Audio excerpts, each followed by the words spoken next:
Yes, sir. What's good, YouTube? Sportacular here with a new video. And today, guys, we got to go over the Tennessee Titans, y'all. Because it's getting crazy and crazy and crazy this offseason. This offseason has been wild. I am on here to make another episode of Hot Topics with Sportacular. And let's get it started, y'all. Tighten up. Let's get it. So to start off with the Tennessee Titans today, that would be obviously the L'Jarius Sneed trade. The L'Jarius Sneed trade happened, and I want to say it was Friday. It happened. Crazy, y'all, crazy. I cannot believe that we picked up the best corner, or not the best corner, but in my opinion, he might as well be the best corner because Trayvon Diggs was out. Sauce Gardner is still good, but come on, L'Jarius Sneed has got to be top three as a corner in this league. He's got to be top three. But I can't believe the Titans got him. I didn't think it was going to happen. You heard some whispers of the Colts potentially getting him, but I thought he was going to go back to Kansas City. I was like, you know what? We tried, and we were out of it for a minute. We were so close to trading for him, and then it didn't happen. It was like, okay, well, we tried. At least they were aggressive in trying to get him. And then you heard the Colts. They were like, okay, well, we want him. What do you want? And I was like, okay, the Colts are probably going to get him. But I look on my phone Friday night after getting off of work really late. It was a rough night. But getting off of work really late to look down at my phone to see the notification on ESPN that the Tennessee Titans are trading for L'Jarius Sneed for next year's third round pick and a seventh round pick swap, which who cares about that really? But come on, man. Come on, guys. A third next year and a seventh round pick this year that might not even make the team. Crazy, y'all. Crazy. I can't believe it. The Titans literally stole L'Jarius Sneed from the Kansas City Chiefs. And I made a short about this when it happened Friday night, but I went on Saturday morning because I'm not doing a 2 o'clock, 2:30 in the morning, 3 o'clock short on YouTube. But the fact that we got L'Jarius Sneed, the fact that, it happened, it just makes it that much more crazy, y'all. I can't believe that we got him. And when you consider next year's third round pick, guys, next year's draft might not even be that great. You look at this past year's draft, I mean, it was C.J. Stroud and Puka Nacua, and that was about it. Everybody else was kind of just there. I mean, Will Levis is that guy. He will be that guy. We will see. But it's all up to Will Levis, and we'll get into that in a little bit. Will Levis is that guy too. No disrespect. So it's C.J. Stroud, Puka Nacua, and Will Levis draft, baby. Everybody else, kind of just there. It's just kind of just there. Let me know if I'm leaving somebody off, but it was kind of just those three. But this year's draft, the left tackle position is deep, which the Titans desperately need. Receiver, which the Titans still need. And then, the other positions like linebacker, edge. We'll get into all that in a second. But we got to continue with the main topic because I'm getting off topic. L'Jarius Sneed. L'Jarius Sneed is a shutdown corner. No question about that. You've seen the guys that he guarded this past season. Justin Jefferson. I want to say he had less than 20 yards. He's guarded Tyreek Hill twice in the postseason. And the video of him saying, I do this over Tyreek Hill.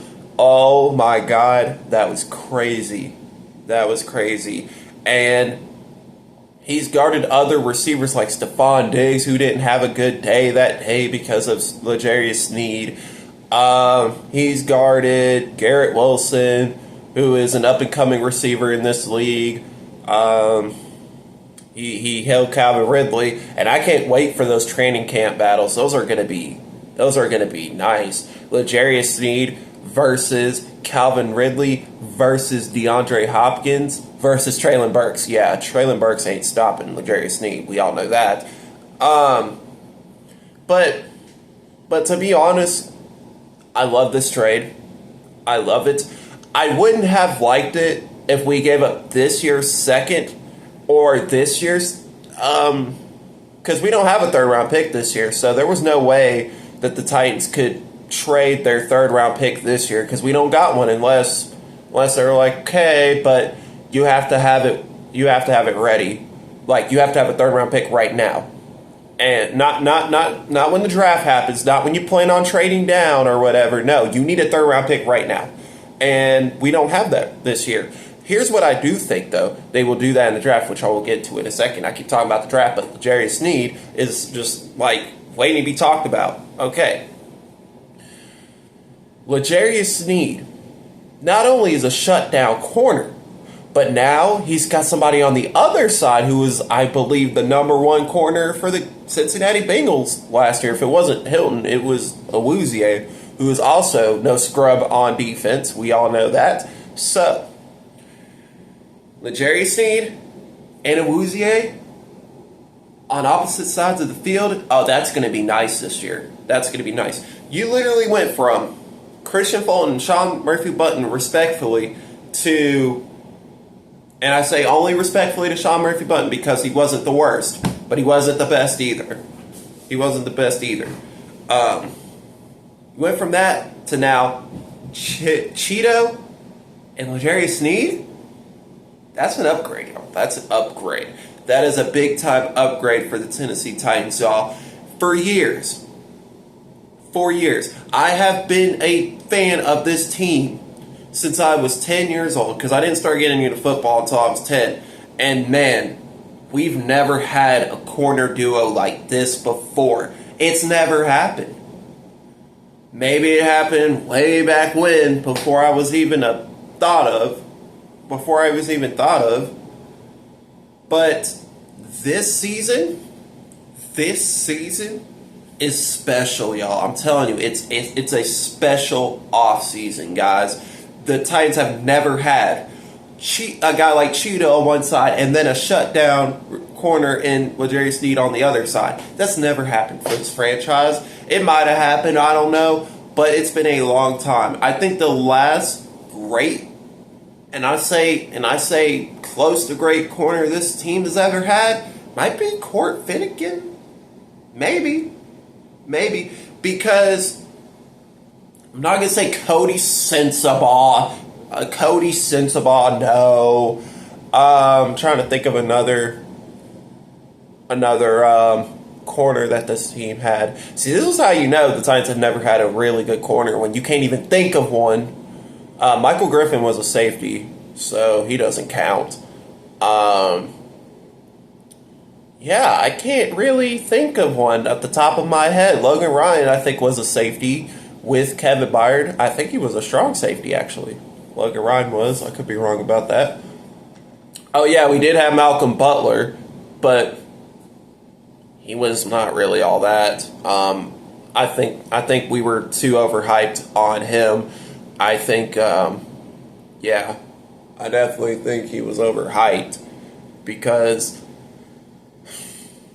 Malcolm Butler, I'm not saying Malcolm Butler was the worst corner. He wasn't the best for us, but Malcolm Butler was good for that one play in the Super Bowl.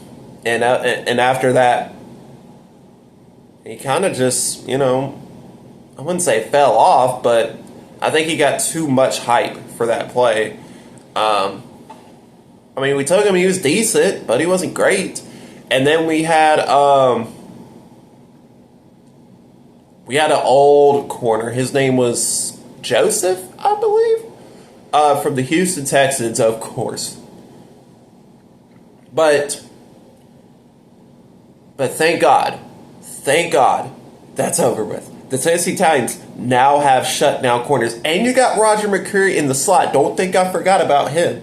Roger McCreary is something special, guys. He is a special He's a special player. He is a great slot corner, one of the best in the NFL, actually. And to pair that with Cheeto and L'Jarius Sneed, that just makes it that much more special, y'all. This cornerback room looks so much different. But we'll see. We'll see. Because us talking is one thing, but we have to see it play out on the field. The knee concerns of L'Jarius Sneed. Because people have the knee concerns. I don't have the knee concerns. Because this offseason, not this offseason, but this past season, he played great enough to the point where I'm like, I'm not really worried about his knee. It's the NFL, guys. Your favorite player is going to get hurt. Your favorite player is going to get hurt. It is the NFL. Welcome to the NFL. You're going to get hurt. It's just how it goes. But L'Jarius Sneed, I'm not concerned about the knee. Because here's the thing, guys. L'Jarius Sneed might be on the injury report for maybe a few games this year. Maybe he tweaks an ankle. Maybe, he just has a, illness, all that stuff. That stuff is probably going to happen at some point this season because all of the Titans players last year, I think, were on the injury report. Not necessarily, not to say that I'm not saying he's going to miss any games or anything like that, hopefully not, but I'm saying that every Titans player last year was on the injury report unless their name was Kevin Byard. So, there you go. But I do think that having L'Jarius Sneed here is something special. This team has never had a shutdown corner before, in my opinion. And that would just be crazy if this is that year that the Titans have finally fixed something that this team has never fixed. This team has never had a true number one corner, in my opinion. In my opinion. Kristian Fulton, let's talk about Kristian Fulton while we're here, shall we? LA Chargers picked him up. And what have the LA Chargers done this offseason? Has anybody, like Jim Harbaugh got there, and they have not really done anything other than get rid of Mike Williams and Keenan Allen and Austin Eckler. I'm trying to figure out what the Chargers have done this offseason to make them a Super Bowl contender. They have a young quarterback, but not having Keenan Allen, not having Mike Williams there, I guess they plan on going first 2 rounds receiver. That's just what I think they're going to do. I think they're going to have to because they need a 1 and a 2. Now that you don't have a 1 and 2 in Keenan Allen, who is with the Bears, and Mike Williams went to the Jets. So, I'm not sure what the Chargers did this offseason under Jim. Not really aggressive to start the offseason for them. But anyways, getting back to Kristian Fulton. Kristian Fulton, I'm so glad that we don't have him anymore. He's just, he's not a true number one corner, and we all know this. It doesn't take a rocket scientist. I could literally show my 14-year-old brother who doesn't like football. He doesn't like football. But I could show him on a stat sheet that, hey, so if the corner is guarding this guy, right, against their receiver, and the receiver has 200 yards, did the corner play a good game? He's probably going to say no. And the one thing that really pissed me off about Kristian Fulton was after the games, when they were in the locker room doing the interviews, the post-game interviews in the locker room, Kristian Fulton there was a game this year where he allowed 200-something yards. I can't remember who it was against, but he allowed something like that. And after the game, they asked him, so, how did you think you played today? And Kristian Fulton goes, I think I played good today. Really? You played good today? Well, looking at the stat sheet here, I don't think you played even okay. I think he played terrible. The one thing about Christian Fulton was he never took accountability. He just kept saying, I played well, I played great, I thought I played good. No. No, you didn't. Instead of saying, I didn't play good, I gotta be better, I gotta play better for my teammates, I gotta play better for my coaches, I gotta play better for myself, he would just say, I played great today. I don't know about that, Chief. I don't know about that one. But thank God we don't have to deal with that anymore. I will say this, and this is one thing that a lot of people don't talk about, I don't think, is when Jim Schwartz was here, Christian Fulton played better. He played better. And of course, everybody on that defense played better, but he played better. Christian Fulton was looking like the corner that we never had on this team in that 2021 season. I thought he played good. You know, he was getting interceptions. You know, he was playing a lot better. He was looking really good. And then once Jim Schwartz left, he wasn't the same. He wasn't the same corner. I think having a guy like Jim Schwartz in there made it so much better for Christian Fulton to go out there and compete. And that's one thing that people don't talk about. And in Mike Vrabel's scheme, you play 30 yards off your receiver. So, I mean, there you go. Not 30 yards, but it'd be like 5-10 yards. I'm like, damn, are we just not going to play press? Are we not even going to try? But then again, Chris Fulton's not the best press corner, and Sean Murphy-Bunting is not the best press corner either. But if you had to choose between the two, I'm taking SMB to be my press corner over Christian Fulton any day of the week. Moving along, though, as we have discussed the L'Jarius Sneed topic, now I want to get into Will Levis. So, Will Levis, all he needs is a left tackle in his offensive set. He's got Calvin Ridley on one side and DeAndre Hopkins on the other side. We'll see about Treylon Burks. We'll see. But Will Levis, this is your time. You have to go out there and prove that you are the guy now. And I think he knows this. I'm not saying he doesn't know this, but he has to go out there and he has to prove to everyone that he is the guy going forward. He's got weapons. He's got Tony Pollard and Tyjae Spears in the backfield. And he's got, he just needs a left tackle. He still needs a left tackle.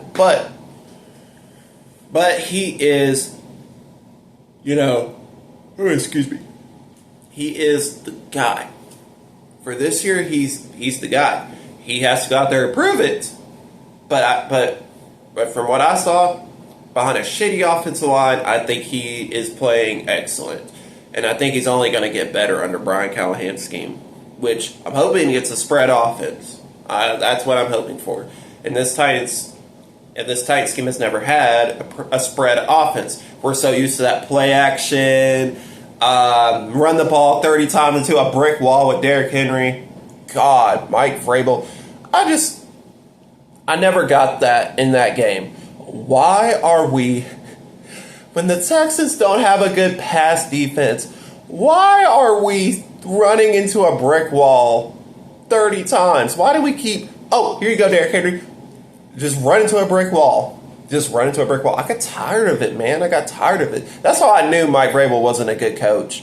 I was like, yeah, okay, I could see why y'all say he's not a good coach, because who the hell is running Derrick Henry into a brick wall against a top 3 run defense in the NFL when you have one of the worst pass defenses in the NFL and you got a strong-armed quarterback in Will Levis? Never got that, but whatever. It is what it is. Tim Kelly, you're gone too, thank God, because, he would call trick plays at the worst times.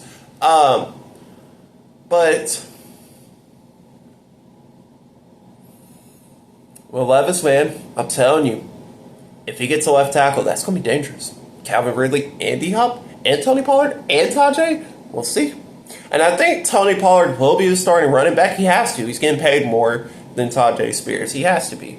It wouldn't make sense for him to pay a lot of that money if he's not going to be the starter, right? He has to be the starter. Tony Pollard has to be a starter. He has to be. But that's going to be having them two on the field at the same time and having D-Hop and Calvin Ridley out there at the same time. That's going to be wild. That's going to be wild, y'all. But yeah, man.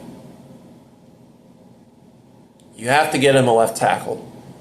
And I know, and I was on the Malik Neighbors train. I was like, go get Malik Neighbors. That dude's a dog. But now that you have Calvin Ridley, now Joe Alt has to be the pick. If he's not there, then you have to trade back. You have to trade back. I have seen the draft, the mock drafts, the recent ones, per Wes Wesley. I don't think he did the mock draft. I think this is some source he got it from off Facebook. But shout out to Wes Wesley, one of the writers, I believe, for the Tennessee Titans. He posted an image of Dallas Turner at pick 7 for the Tennessee Titans. Here's my thing on that. Do the Titans need an edge rusher? Yes. They absolutely need an edge rusher. They need some, because Artie Key cannot be your starting edge rusher. He's decent, but he's not strong enough. And we need somebody who can be the starter right now. And Artie Key is, someone who you could bring in as a rotational piece. So on third down situation, something like that. But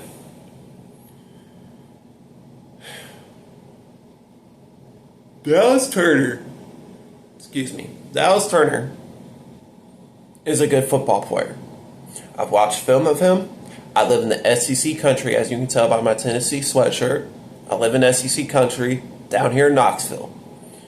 And Dallas Turner is a good player. He really is. However, is this about Will Levis, or is this just about the defense and Denard Wilson at that point? And I'm not saying there isn't, decent tackles in the second round, but if Joel's the pick, you have to take him. I'm sorry. Joel's the pick, you have to take him. Excuse me. Oh, God. But you have to take him. You have to take him if he's there. Joe Alt at pick 7, yes, please. I will take it. I will take it. I've heard some things about Brock Bowers, and I will admit he was in my top 3 a while ago. But in the NFL draft, and like I said, SEC country, I live in it. I know Brock Bowers. I know he's great. But is Brock Bowers good enough to take in the top 10? Or will history repeat itself? Because you've seen TJ Hawkinson go first round, and he's decent. You've seen, I want to say, was Sam Laporta, is he a tight end? Or is he a tight end?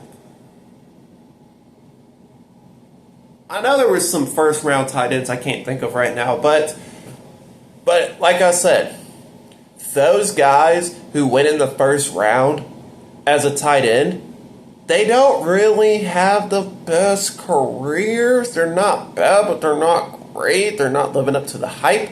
And that's because football is a game of the outsides.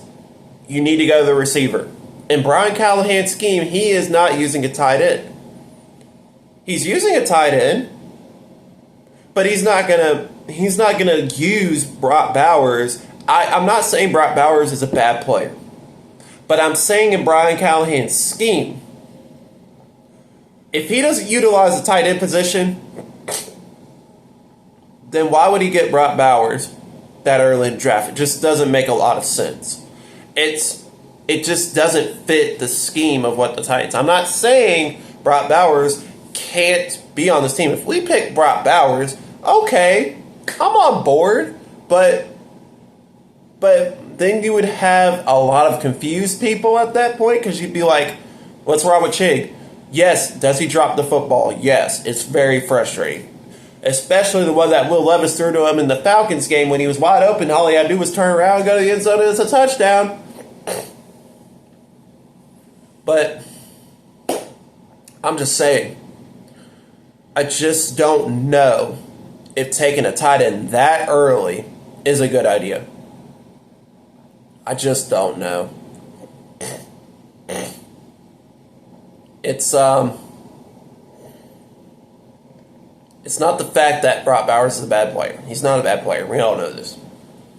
But in Brad Callahan's system, I just don't see a fit for Brock Bowers on this team.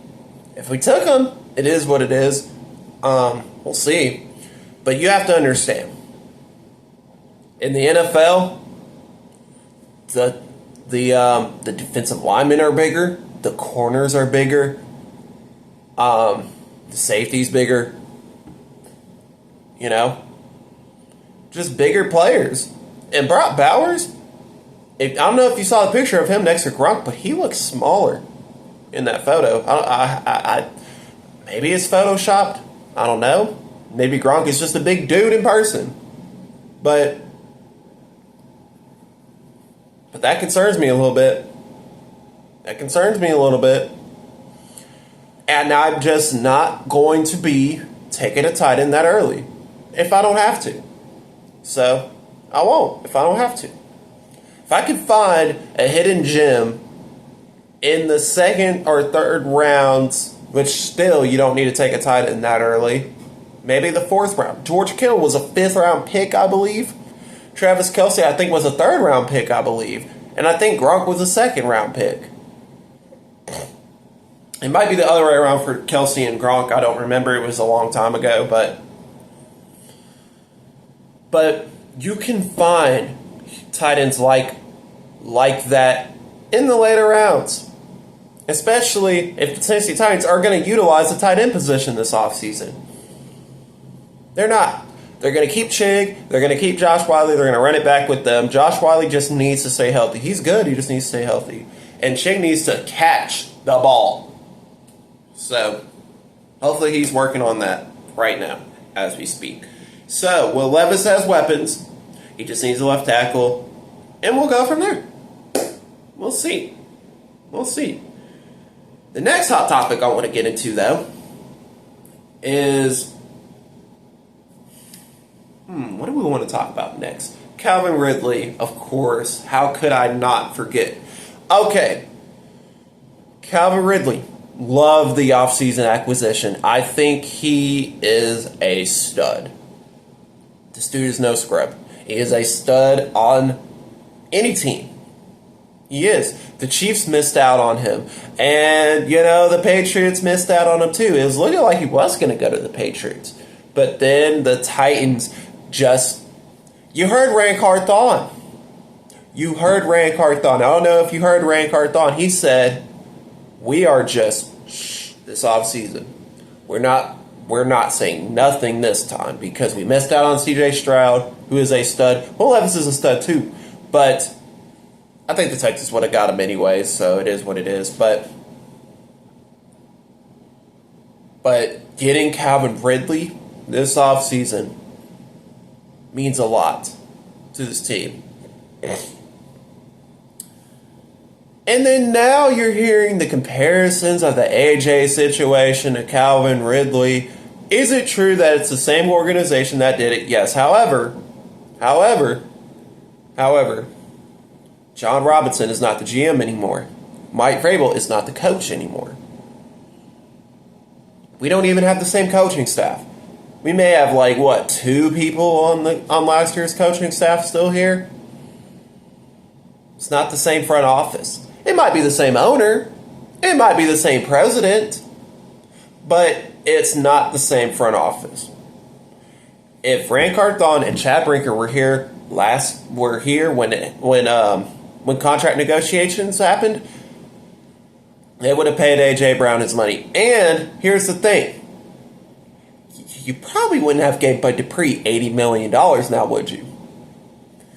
That was another one. If they didn't get Bud Dupree that deal, I think AJ Brown would have got paid. Not saying Bud Dupree was bad, but I mean, we could have maybe got somebody else, and it still would have worked for way cheaper.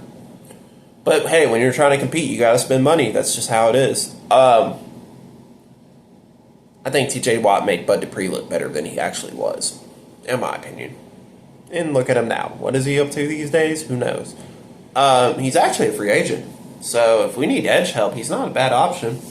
I just wouldn't pay him a lot of money. I would maybe give him like a 1-year prove-it deal, like I did with Sebastian Joseph Day. But anyways, the Calvin Ridley offseason acquisition was huge, phenomenal for this team. It is an excellent pickup, A+ for the Tennessee Titans on that move. And I didn't even grade the L'Jarius Sneed trade. A+, duh. Cheeto, I give an A-. And the only reason why I give him an A- on that one is because there are times where Cheeto isn't the best corner. But here's the thing, guys. Corners are going to give up plays here and there. It happens. So, it is what it is. I can't harp on that too much. Tony Pollard. I give that a B+. I give it a B+. We'll have to see what he can do with Tajay Spears first. Cushenberry, A+. Duh. Get Aaron Brewer's tiny fucking ass out of here. Dolphins, you can pay him $20 million. Go right ahead. Y'all have fun with Tua being on his ass the whole time. I'm just saying. But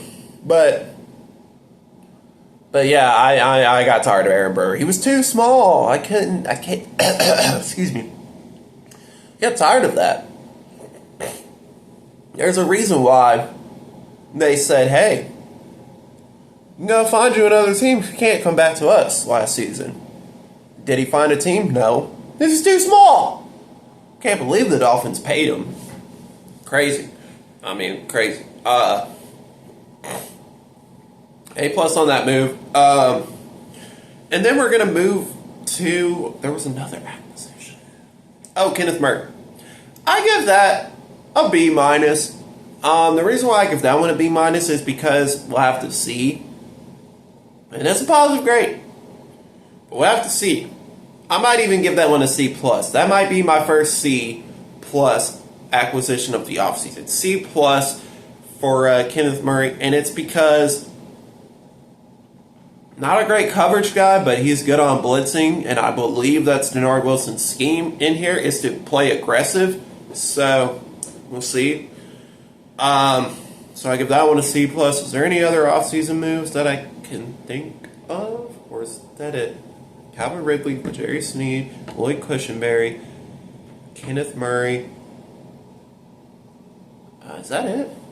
Oh, Sebastian Joseph Day. Did I give that one a grade? If I didn't, I give it... I don't know much about him. So I guess I give that one a B-. Because we'll have to see what he can do with Jeffrey Simmons over there. We'll have to see. And I believe that's all the offseason moves the Titans have done. I think. Still need a safety, though. Justin Simmons is still out there, but I'm kind of glad the Titans aren't planning on Justin Simmons because... The guy out of Auburn, Jalen Simpson or whatever his name is, he's not a bad safety. You can probably draft a safety. We'll see. But like I said, when you're trying to compete, you have to spend money. So this is about Will Levis at the end of the day. So we'll see. The next hot topic is going to be about Brian Callahan and what I think he can do as a coach. I think Brian Callahan could be a phenomenal coach. I hope he runs spread offense like he did in Cincinnati because that would be crazy. Maybe runs RPO. But I just think that Brian Callahan is bringing a scheme in here that this team has never seen before. If you look at all the moves that this team has done, just wait till you see the scheme, the script. It's going to be phenomenal. It's going to be great, y'all. I think Brian Callahan could be a great coach. But we'll have to wait and see. Just like Will Levis, we don't know. We don't know. So, we'll see. And this is on Ran Carthon because, he did get the players. However, he was pressured to get the coach. Hopefully, he brought in the right guy, and that's what I'm hoping for. Just like the rest of you Titans fans. The last hot topic I want to get into, and this is what we're going to end it off on. Let me know if I left anything out. Let me know if you want me to talk about something on the next episode of Hot Topics with Sportacular. But I'm going to get into my last one before we sign off here, and that is Derrick Henry as a Baltimore Raven. I don't think I talked about this in my last video because I think the last video was before it happened. But Derrick Henry going to the Baltimore Ravens. I don't like it. I don't. However, it kind of feels like LeBron going from Cleveland to Miami, However, Derrick Henry didn't have to sit down one-on-one with another guy from ESPN asking him where he wants to go. That was crazy at the time. Like, notice players don't do that anymore. They don't sit down. I think that was the only time that a player has sat one-on-one with an analyst from ESPN or a writer or whatever, a reporter, and was like, hey, I want to go to this team. I want to go to this team. It's crazy. But shout out to Miami Vice, as I am wearing the Miami Vice hat, by the way. But, man, Derrick Henry, dadgummit, you went to the fucking Ravens. Of course you did. He didn't go to the Cowboys, which I thought he was going there because he had a house down there. And, it's kind of like the same situation when Aaron Rodgers bought a house here in Nashville. We all hopped on that, oh, well, he's coming to the Titans train. But whatever. You saw Mike Vrabel playing golf with him, and, that just it got real interesting. But no, it didn't happen. But Derrick Henry and Lamar Jackson, RPO, that would be crazy. They are contenders. Here's what I think. This is it for Lamar Jackson. This is it. This is your last chance. No, are the Ravens going to get rid of Lamar Jackson if they don't make it? No. But if Lamar doesn't win a Super Bowl this year, he's in that category with Dak Prescott in the playoffs. He could get out the first round, unlike Dak Prescott, sure. But you lost to the Titans as the 1 seed in 2019. Which, okay, he was young. I'll give him that. But 2021, I forgot who they lost to. They beat us and stomped on our logo just like we did to them in the regular season that year. Is what it is. And then, I want to say 2022, did they make the playoffs? Did they make the playoffs? I can't remember. I don't remember.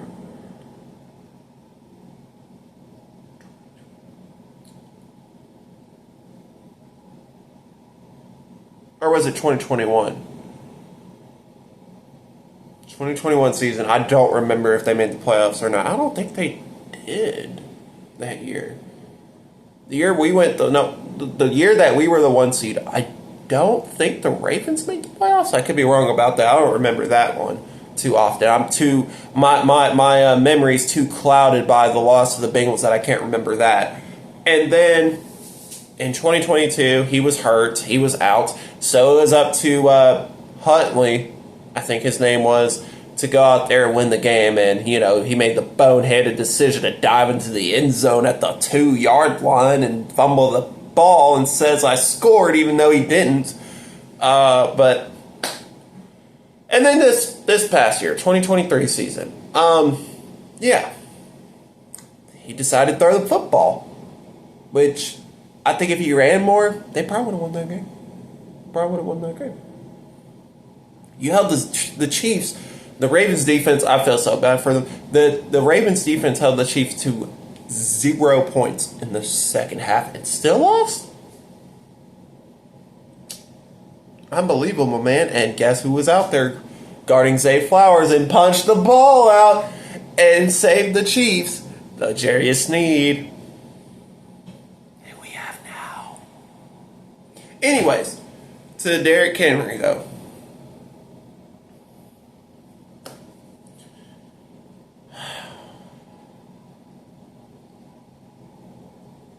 Unlike most of you guys, I don't think I'm upset about Derrick Henry.